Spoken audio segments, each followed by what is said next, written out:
Regresamos aquí a Fórmula Financiera y tenemos aquí en el estudio a Gustavo Arballo, él es el presidente de la Cámara Mexicana de la Industria de la Construcción.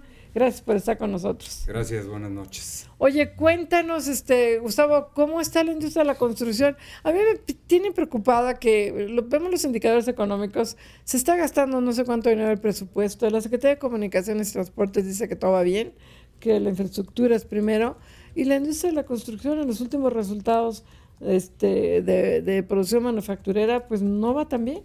Cuéntanos. Bueno, indudablemente que los números ahí están, la industria de la construcción está reflejando los números positivos.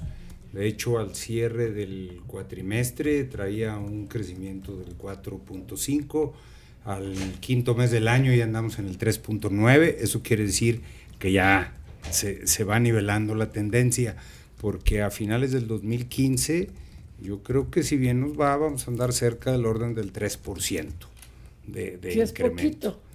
Bueno, el año pasado cerramos con el 1.9. Ah, es muchito. Entonces, sí, pero es muy interesante el comentario que haces porque efectivamente hay grandes obras que se están llevando a cabo, sí, y pequeñas también, en todo el país, en los 3 niveles de gobierno.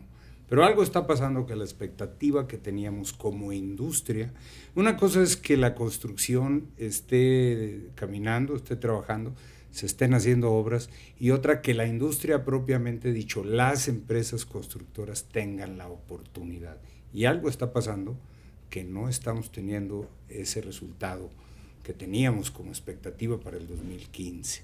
Todavía hay una gran falta de oportunidad de trabajo para las micro, pequeñas y medianas empresas, que es la gran mayoría de este país.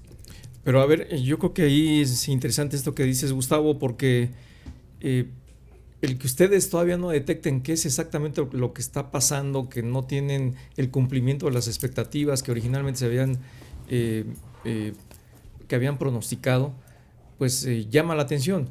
¿Cuáles son las fuentes que generan la posibilidad de que se concreten los proyectos? ¿Es el sector público, el mismo sector privado? ¿Los dos de qué manera están comportándose?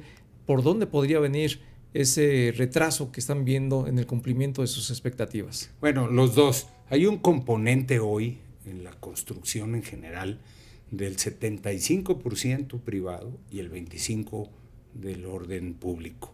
Dentro de ese 75% del sector privado están concesiones, están esquemas de asociación público-privadas, finalmente es inversión privada, aunque sean proyectos que estén normados por el gobierno en obras de infraestructura.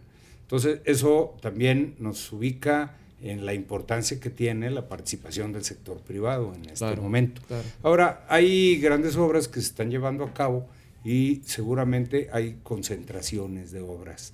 Por eso hablo de que la oportunidad de trabajo para los micro, pequeños y medianos en todo el país está haciendo falta todavía. Es decir, la derrama no está correspondiendo con ese gran número de dinero que se está gastando en infraestructura, ¿no? Pero no está correspondiendo, ¿por qué? O sea, porque no es, porque no, ¿por qué no llega a llegar a las pymes que antes sí llegaba? O sea, ¿qué es lo que cambió? Porque ahora hay, seguramente está habiendo mayores concentraciones de obra con empresas muy grandotas, o algunas extranjeras que se quedan con todo esto, y eso no permite entonces que haya mayor derrama todavía. ¿Qué hacer para que pues esto vaya cambiando? Porque obviamente pues se está siguiendo el modelo que tenemos en todo el país, una enorme concentración de la riqueza en unos cuantos y los demás pues estamos en severas dificultades. ¿Qué hacer en el ámbito de la construcción para que vaya permeando esta actividad y este flujo de capitales de una manera mucho más diversificada? Seguramente lo que necesitamos es que nuestros gobernantes y funcionarios tengan una visión de Estado. Las obras se están haciendo, se van a hacer y las vamos a disfrutar todos. Eso es indiscutible. Pero si a eso le sumamos la oportunidad que puede tener una industria de la construcción, las empresas constructoras, para poder llevar a cabo eso que se está haciendo ahorita y que está en planes de aquí al 2018 al menos, creo que estaríamos logrando un círculo virtuoso en donde permitimos que la economía o las economías de todos los estados, municipios, de todas las partes del país se pueda equilibrar de mejor manera. Pero a ver, ahí no entiendo bien, ¿es responsabilidad del gobierno que esto no permee o responsabilidad de ustedes mismos en la industria de la construcción?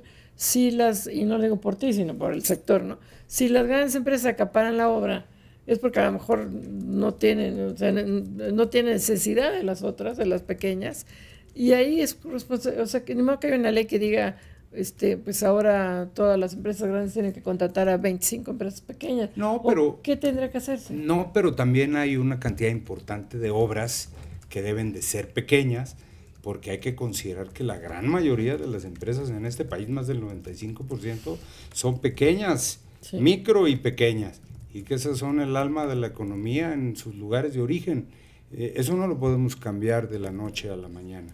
Yo creo que no puede haber concentraciones de obras tan grandes en tan pocas empresas.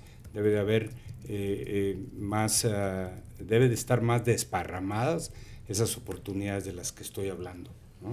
Entonces, a eso me refiero cuando digo las obras se están haciendo, se van a hacer y las vamos a disfrutar, pero que existan mayores oportunidades para las empresas, ¿no? No debería, porque en la realidad está ocurriendo. Pero ¿qué hacer para que esto realmente no ocurra? Para que se desparrame, como tú dices, más el trabajo entre todas las constructoras del país. Yo estoy seguro que en el caso de la obra pública, con recursos fiscales, tiene que haber más voluntad política que otra cosa, ¿no? Es decir, no podemos transgredir lo que la ley misma dice. Las licitaciones son abiertas, son inclusive en muchos casos hasta internacionales. No podemos evitar que vengan las grandes empresas a trabajar, no lo podemos evitar, pero podemos armar muchos pequeños paquetes de obra para este tipo de empresas de las que estoy diciendo, ¿no? ¿Ahí Banobras apoya?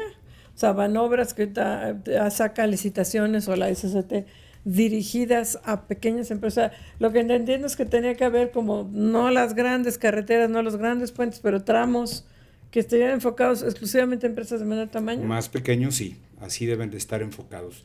Y en las dos, tanto Banobras como la Secretaría de Comunicaciones y Transportes, con quien pues ya estamos en pláticas con ellos para este efecto, para ver de qué manera podemos diseñar esquemas de mayor participación de este tipo o nivel de empresas, ¿no? Claro, bueno, y ahora vienen muchas obras, muchos proyectos de infraestructura, y uno de ellos es el nuevo Aeropuerto Internacional de la Ciudad de México. Ahí, ¿qué tanto van a tener participación los constructores mexicanos? ¿De qué manera se va a llevar adelante este proyecto o se está llevando a cabo ya? Ese es el mejor ejemplo de lo que está sucediendo ahorita. Se acaba de anunciar hace apenas unos días un paquete de 21 licitaciones, en 3 grandes paquetes. Esas 21 licitaciones que tienen como referencia a 95,000 millones de los 169,000 que va a costar el nuevo aeropuerto, implica la participación mayor de empresas constructoras. Ahora bien, aquí viene un dato interesante. Se van a empezar a dar posibilidades, pero para empresas que tengan la capacidad de hacer alianzas, de hacer asociaciones. Es decir, seguramente las empresas por sí solas no tendrían esa posibilidad, pero si hacen alianza con otras de su especialidad o de su tamaño, van a poder participar. Y de esta manera podemos pensar entonces que la gran obra del aeropuerto de la Ciudad de México, que no quede en unas solas manos y luego de ahí se desparrame a subcontratos, sino que haya una mayor cantidad de participantes principales.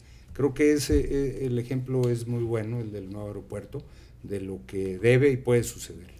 Pero ya están estas bases de licitación, ya se están anunciando, no vienen con estas nuevas reglas. Ustedes como Cámara Mexicana de la Industria de la Construcción van a presentar una propuesta concreta para que en el caso del nuevo aeropuerto de la Ciudad de México, sí se apoye a las pequeñas y medianas. Sí, claro, empresas. De hecho ya establecimos una comisión mixta directamente con el grupo aeroportuario, estamos trabajando con ellos y precisamente están pidiéndonos la participación para el diseño de las bases de elaboración de estas licitaciones. Creo que ahí vamos a vamos a tener una muy buena experiencia.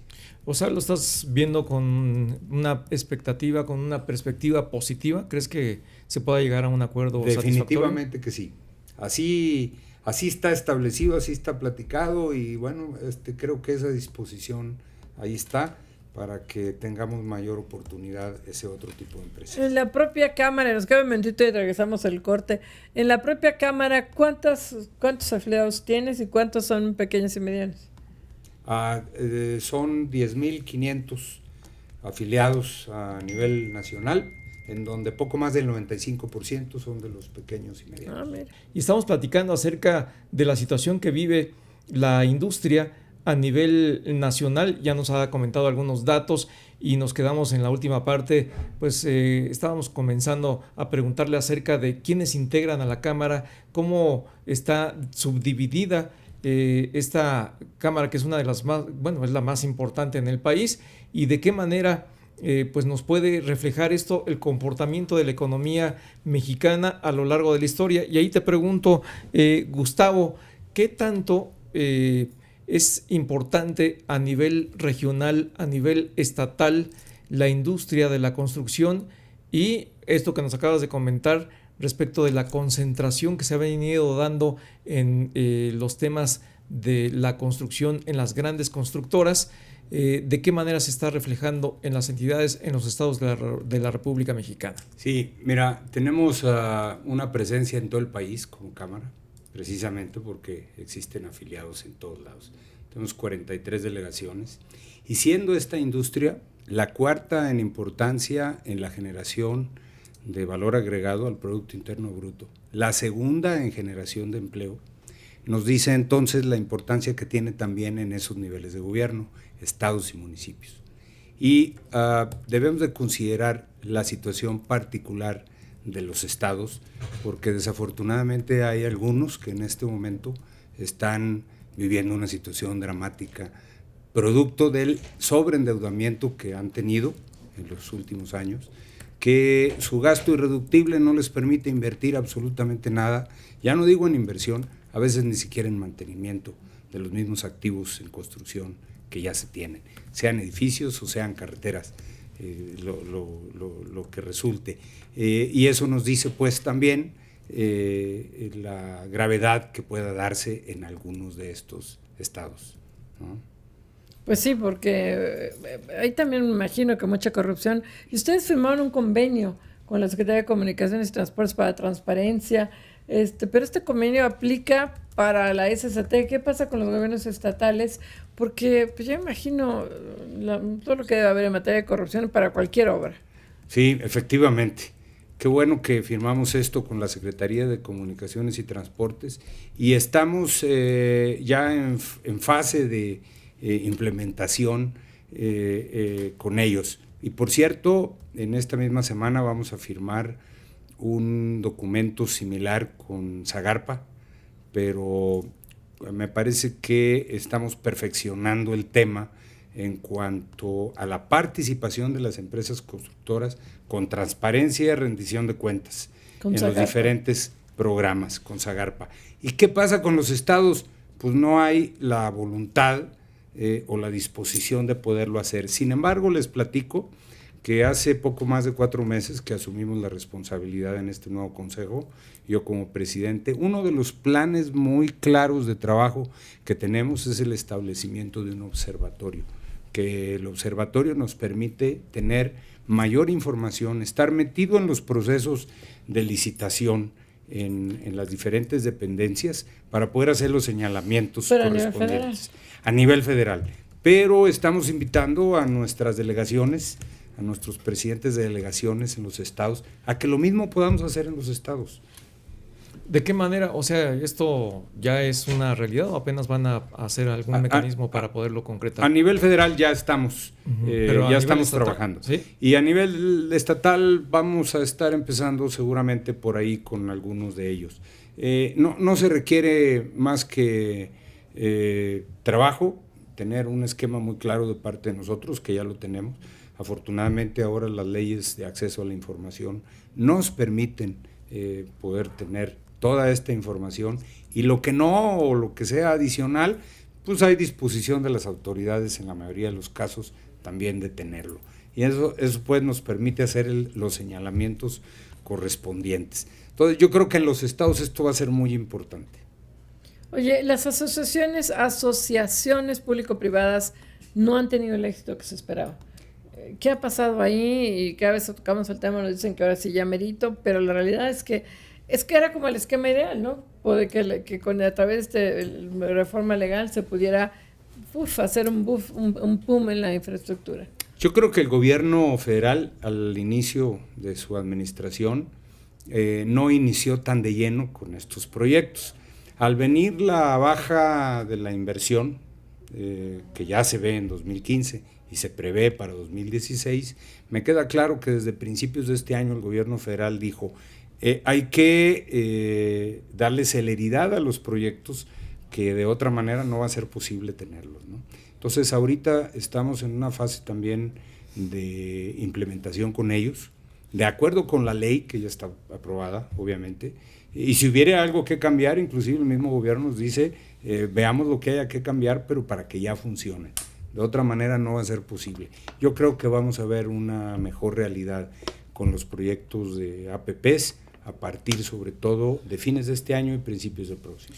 Pues ojalá, porque ya se tardaron un poquito y yo recuerdo que hicieron una gran alaraca en torno a lo que iba a representar la oportunidad con la aprobación de las asociaciones público-privadas y bueno, ya se aprobaron y sigue pasando el tiempo y realmente no se ve ese boom explosivo que se había anunciado. Pero tocando otra vez el punto de la participación de las empresas constructoras mexicanas, hay cifras, hay datos de cómo se ha venido desplazando a la industria nacional por parte de las grandes constructoras internacionales. Tú decías hace un momento, no es que se trate de cerrarles las puertas, no es que se trate de impedir que participen en México o ser proteccionistas, pero sí de que las empresas mexicanas tengan más oportunidades.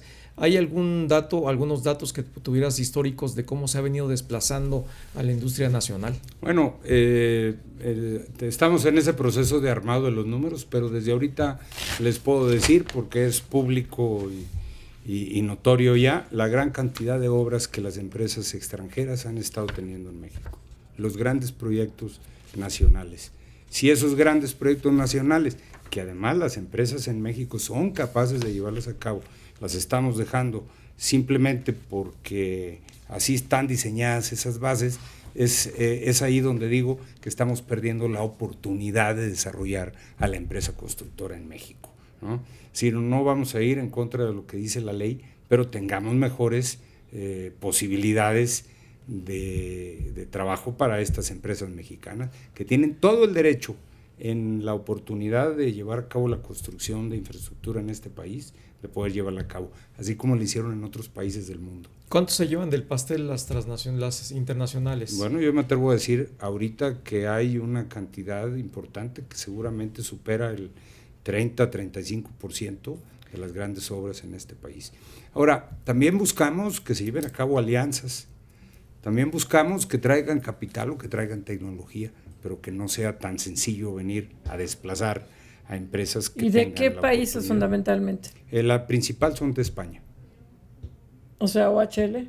Bueno, es una de ellas, pero no es la única. Hay una gran cantidad de pero empresas. Finalmente OHL, por ejemplo, se brasileña, estableció como portuguesas. Mexicana, ¿no? Y ahora hay empresas, sí, todas estas empresas de las que se está hablando ya están en México, pero desde hace, no sé, 20, 25 años o más, algunas de ellas, establecidas conforme a las reglas y leyes mexicanas, ¿no? Una sociedad anónima ya constituida aquí en México, aunque sabemos que los capitales vienen y van de otros países.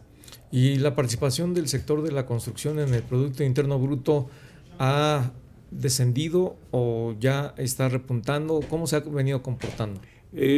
Ahorita en términos generales viene un poquito a la baja. Ese es el dato que tenemos al cierre de mayo, inclusive, cierre del quinto mes. Es lo que te decía al principio de la entrevista, ¿no? O sea, a pesar de lo mucho que se invierte en construcción, no va repuntando tanto. No, eso lo tuvimos al principio del año y ahorita la tendencia es a la baja. a la baja o que se mantengan en este segundo semestre para andar cerrando, si bien nos va, con números cercanos al 3%. Recordamos que el PIB de la construcción siempre es un poquito mayor que el general en la economía.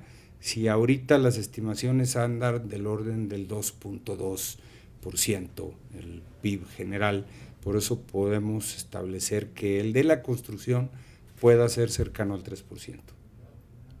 Pues bueno. Puede ser muy bueno. Pues bueno, sí, mejor que el 1.9, pero no es la gran cosa. Para un sector debería ser mucho más dinámico. Que se supone que es un sector que detona muchísimas otras ramas y que impulsa la economía misma, por eso es que lo vemos tan reducido, con todo respeto. Así es. Oye, nos queda un minutito. Si estuviera aquí Luis Videgaray, ¿qué le pedirías en materia fiscal? Que tuviéramos una mejor posibilidad y facilidad en la parte a contribuir. Primero, nosotros estamos pugnando por la formalidad. Todas las empresas que estemos dentro de esa formalidad, lo que nos permita a todos contribuir al gasto público, pero con mejores oportunidades y posibilidades. Las depreciaciones, por ejemplo, en materia de activos fijos aceleradas puede ser una de ellas. Estamos trabajando ahorita para presentar al próximo Congreso algunos temas en ese sentido. Pues apúrate que el 8 de septiembre se entrega. Muchísimas gracias, Gustavo Arbaño, presidente nacional de la Cámara Mexicana de la Industria de la Construcción. Gracias. Muchísimas gracias. Vamos a un corte, no se vaya. Regresamos con Mercados y Marco Mares, no se vaya.